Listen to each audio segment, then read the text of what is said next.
anthropological approach, which centers on what's called participant observation. And that means long-term field work in country. That gives a certain kind of insight and knowledge to contemporary developments that is, as I see it, complementary to the kinds of knowledge that is gained from, say, sociological or political surveys.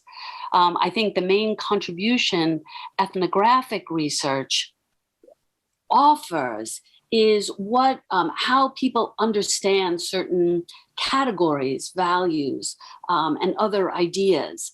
And so it can help in concept formation or in interpreting the kinds of results that come from surveys, which very often can have puzzling or otherwise inexplicable, surprising kinds of results. But combined with ethnographic research, I think the two can offer a more accurate and a fuller picture of developments as they're occurring on the ground. I just completed a book that on what I'm calling everyday religiosity. And I'm looking at the category of people who describe themselves as просто православные. Very often, scholars interpret this as, let's say, simply Orthodox. And in my view, there's nothing particularly simple about this kind of embrace of a certain identification. And very often it's understood that they are simply Orthodox because they are undecided, because they cannot choose allegiance to a particular denomination, or because they are not historically used to having a plethora, a spectrum of denominations from which to choose. In other words, given the historic dominance of the Orthodox Church, that remains sort of a template in the minds of people. And based on ethnographic research on the ground, extensive conversations with people, and watching how people actually practice religion, I argue, for example, that one should not translate this as simply Orthodox, but rather as just Orthodox, that people are not undecided. They are, in fact, making a very conscious decision to ally themselves with Orthodoxy, to claim an identification with Orthodoxy, but they are refusing to choose or be forced to choose a particular institutional affiliation. That is to say, they're choosing, they could, and some do, of course, claim to be with the new local Orthodox Church of Ukraine, or with the Ukrainian Orthodox Church of the Moscow Patriarchate, or the Ukrainian Orthodox Church of the Kiev Patriarchate. But others choose to simply ally themselves with a faith tradition. And it's those people who are calling themselves просто православные.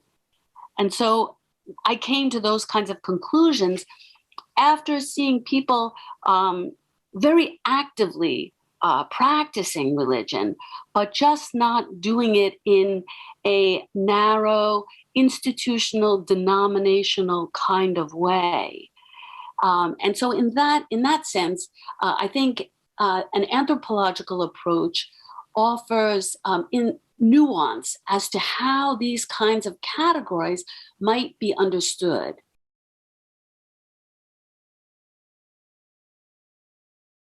To measure religiosity in terms of being a churchgoer or not is actually a very Protestant-based model. Within Protestantism, you have a plethora of smaller communities and people who proclaim membership to that community and very often financially support that community. And this membership is exhibited in terms of showing up on Sunday morning. And that's what makes one a churchgoer. That's what makes one, say, a Methodist, a Presbyterian, what have you. And that's what makes one religious. And whereas that pattern of thinking might have relevance and significance, let's say in an American context and even in some European contexts, I think we have to think in other terms when looking in Eastern Christian societies. You know, for starters, there's very much of a sense of an inherited religious identity. Being Ukrainian means being, let's say, Orthodox, or if you're from Western Ukraine, perhaps being Ukrainian means being Greek Catholic. This close identification or identitarian a way of thinking is not something that is necessarily shared in all other societies. That's something that is particular to Eastern Christian societies. And by extension, then, there are other ways of being religious. For example, in my own research, I almost never, with those who are just Orthodox, I have come to rarely use the word religion, because I've noted that when I ask, are you a religious person? Many, many people will say, oh, no, I'm not religious. No, it's better to speak with someone else who knows much more than me. And no sooner do they say that than I see them very actively practicing their faith and very actively engaging in appeals to otherworldly kinds of forces, let's say. So in other words, I, for example, have learned in my own research to not necessarily speak of religion, but rather to speak of faith, vera, for example. And when you speak of vera, faith, then the kinds of responses you get are totally different. And speaking of faith, people then are quite willing to then speak with you about what they believe in, why they believe it, how this motivates some of their behaviors, how this affects the way they engage religious institutions. And as someone who's researched the just Orthodox, the Prosto Pravoslavny, I've also come to the understanding that perhaps church isn't always the best place to go. In other words, people who might consider themselves Prosto Pravoslavny perhaps engage in pilgrimages, and they visit monasteries, or they go to cemeteries to commemorate family members, the various anniversaries of family members' deaths, or they feel very engaged in commemorating, let's say, the Heavenly Hundred, the various shrines that have cropped up in Kiev and elsewhere across Ukraine, or the various processions for commemorating those who died fighting in World War II. I mean, the list is very extensive, but the point I'm trying to make is that there are many, many different ways to practice religion. And very often, I think in particular, Western scholars are guilty of this. There is a Protestant model of being a churchgoer that is put forth as a means of ascertaining to what extent someone is religious or not religious, to what extent a society is secular or not secular. And I think via ethnographic research, you can see the various ways in which one can be religious, one can have faith, one can practice that faith, and one can engage religious institutions, but it's very often in a very different kind of a way than your average Baptist in the United States who perhaps shows up regularly on Sunday morning. But that doesn't mean that the religious practice, religious engagement, and belief in various otherworldly forces is in any way diminished or any way less valuable, less influential, or in any respect in Ukraine or in other Eastern Christian societies.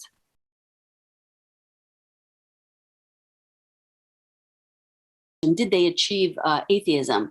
And I do think that was their goal, was to replace superstition with rational thought and to replace religion with Marxism-Leninism. And so I think in that sense, we have to conclude that their attempt to produce atheism failed.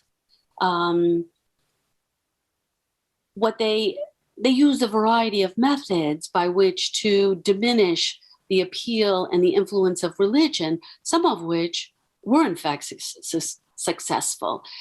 For example, I think it's important to note that they were obliged to not just close churches, monasteries, and the like, but in many instances, they actually had to destroy them.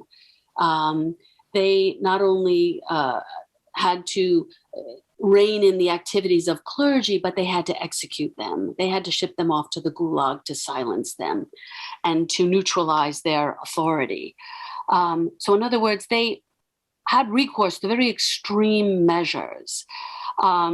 And those extreme measures did serve to reduce the visibility in the public sphere of religious authorities, religious practices, and religious institutions more broadly.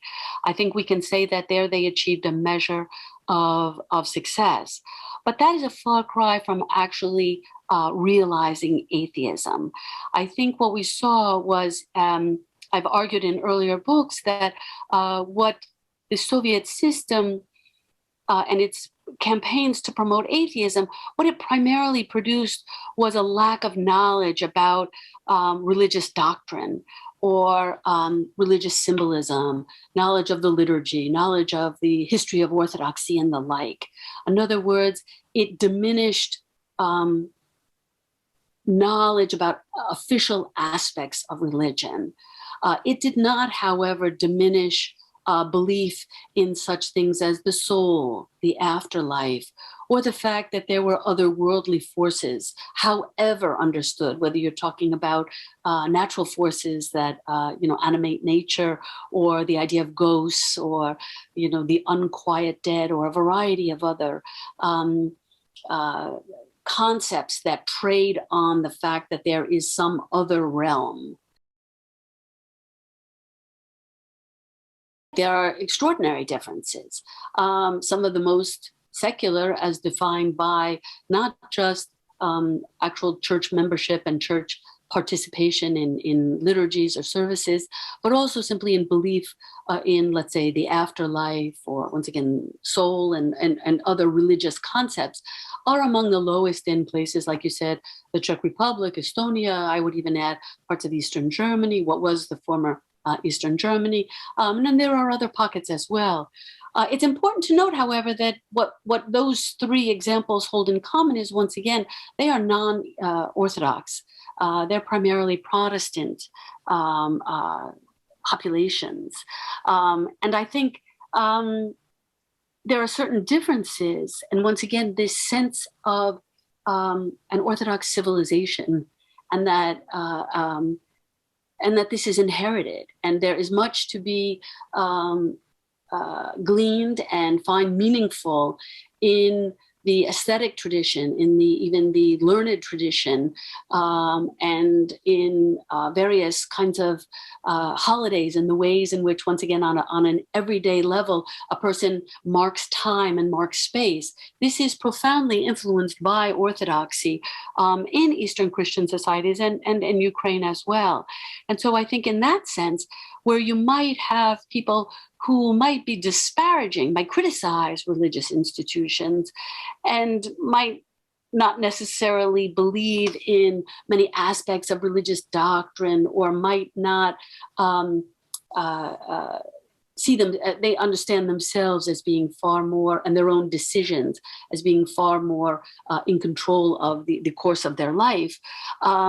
Nonetheless, people who might be more secular in thinking and secular in practice still have a link to Orthodoxy in a way that doesn't very often exist in other societies that are primarily Protestant, but even, I would say, to a greater degree, to a lesser degree, but still notable, in predominantly Catholic societies as well.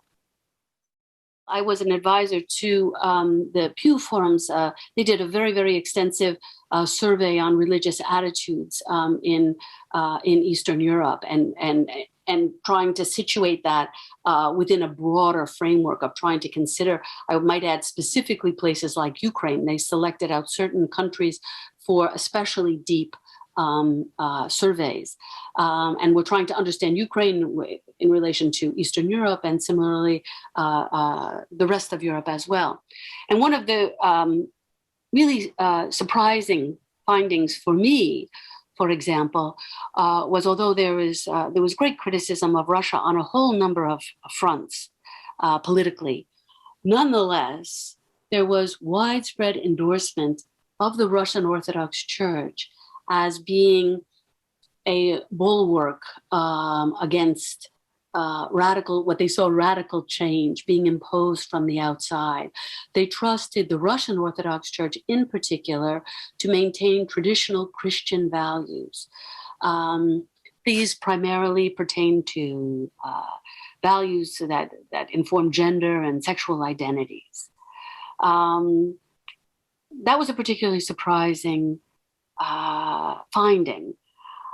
Having said that, I've watched in the United States in particular, where you have also quite robust religious organizations that have very pronounced, some very, one could say, progressive attitudes towards gender and recognition of sexual minorities, and others as very pronounced conservative attitudes towards gender and sexual minorities.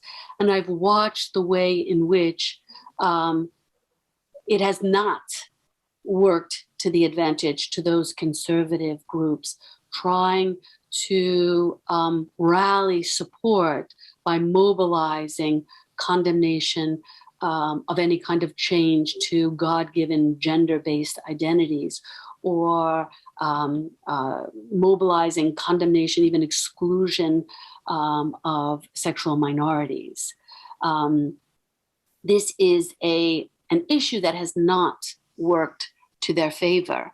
And although on one level, those Pew findings suggest that there is a receptivity to that kind of conservative vision as propagated by the Russian Orthodox Church, I do wonder how strong that support will ultimately be over the long term.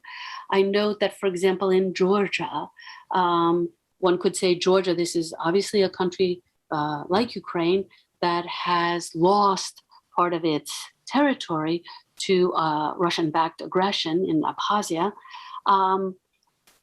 And you have a Georgian Orthodox Church that has widespread support, but yet they put forth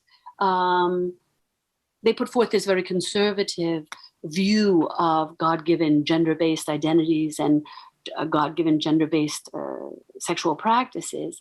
And yet, just recently, there was pushback among the population, and specifically among younger generations, as embracing that kind of a vision. And so I wonder to what extent, over the long term, that kind of mobilization of traditional values will be beneficial to the Russian Orthodox Church and to religious institutions more broadly in the region. I wrote a book in 2007 called Communities of the Converted. And in that, I looked specifically at this issue of Western missionaries coming, specifically Protestant missionaries, coming to Ukraine and even more broadly throughout the region. And where I began with sort of what were the communities in Ukraine and how receptive were they to these Western missionaries, I began to note that the 1990s, where you did have really a steady stream, and even into the 2000s, of Western missionaries coming to Ukraine, mostly in an attempt to save the godless save Ukrainians from godless communism. If you look in a sheer numeric sense, the overwhelming majority of missionaries who came, I think, had a marginal effect on religiosity in Ukraine. There were, however, some long-term missionaries who came to Ukraine and lived in Ukraine for a period of years. And on some level, it's important to note that they did help create kind of an infrastructure, if you will. Many of the early theological schools or seminaries, the establishment of mechanisms of bringing humanitarian aid here, establishing publishing houses and the like. They played I would argue, a significant role that we have to pay attention to in creating that kind of infrastructure. But creating infrastructure is not the same as creating then the religious landscape. I think in a great many instances, the ideas and practices that a lot of those Western missionaries brought were then adapted by Ukrainian believers and religious leaders themselves in various ways. They were adapted to the particular circumstances that existed in Ukraine at that time. And that's primarily because those practices and values and ideas that many of the Western missionaries brought were born in another context. And so whereas they might have made sense and might have been practical and influential and all kinds of other good things in another context, they had to be adapted in order to be made practical, influential, and otherwise feasible in Ukraine. I think that the transformation of various religious communities in Ukraine was probably a source of stimulation, of influencing other groups. What I mean by that is that, for example, if we look at public religion and the ways in which religion is currently entering the public sphere in Ukraine, in many respects, it's some of the Protestant communities and the Greek Catholic communities that are very influential and very active. That perhaps can be traced to the fact that those communities in particular are firmly ensconced in transnational religious networks. They have influences that are coming from, say, the United States or elsewhere in the world, that are coming from Rome, that are coming from South America, many, many different places. So those religious denominations are receiving a plethora of everything from ideas to directives to programs and the like. But once again, which are, I think, not necessarily wholesale embraced and implemented in Ukraine, but are then adapted and filtered through the ideas, the needs, and the circumstances that are here in Ukraine.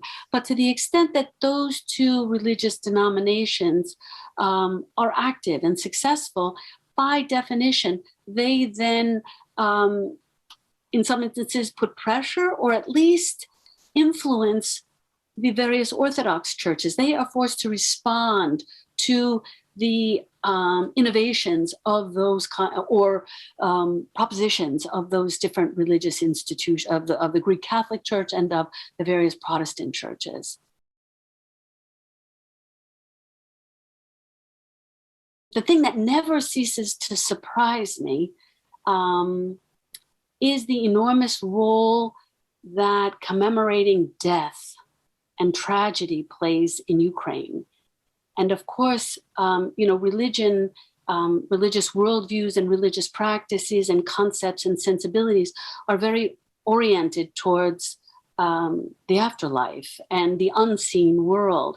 And so this automatically brings in religious practices and institutions. I think the commemoration of death, whether it be of individuals or whether it be of a group of people or an entire nation of people, is very, very prominent in Ukraine.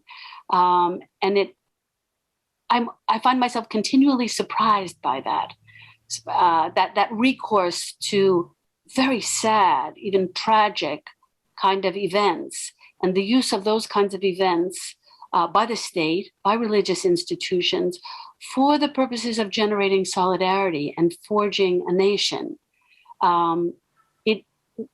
It works. I mean, would another strategy work even more? It's hard to say, but this focus on death and victimhood and trauma and tragedy resonates with Ukrainians.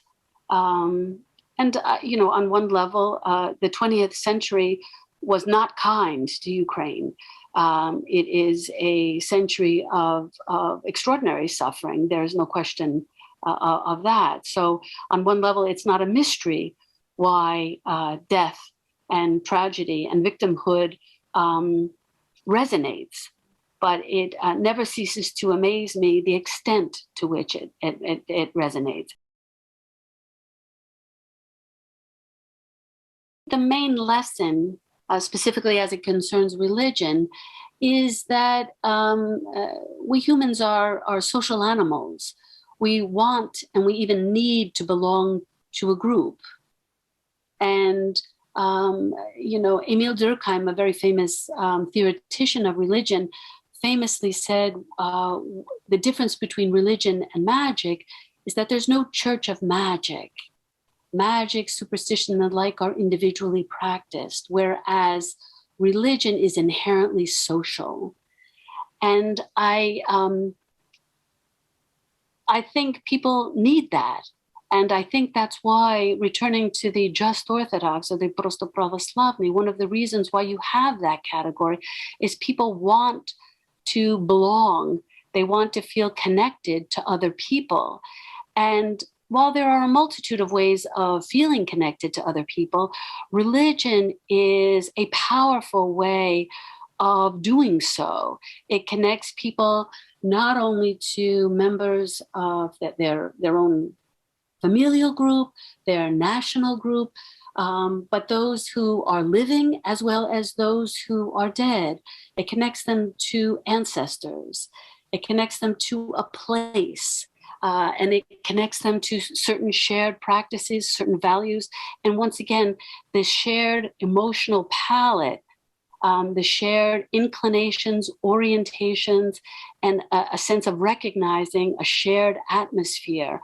And this sense of connection and belonging, I think, gives religion and religiosity enduring appeal in spite of campaigns of atheism, in spite of other secularizing forces that are perhaps less draconian, but nonetheless, they have yet to offer the same meaningful counterpart to the ways in which religion can connect people to each other in a meaningful, emotionally felt, cognitively recognized way.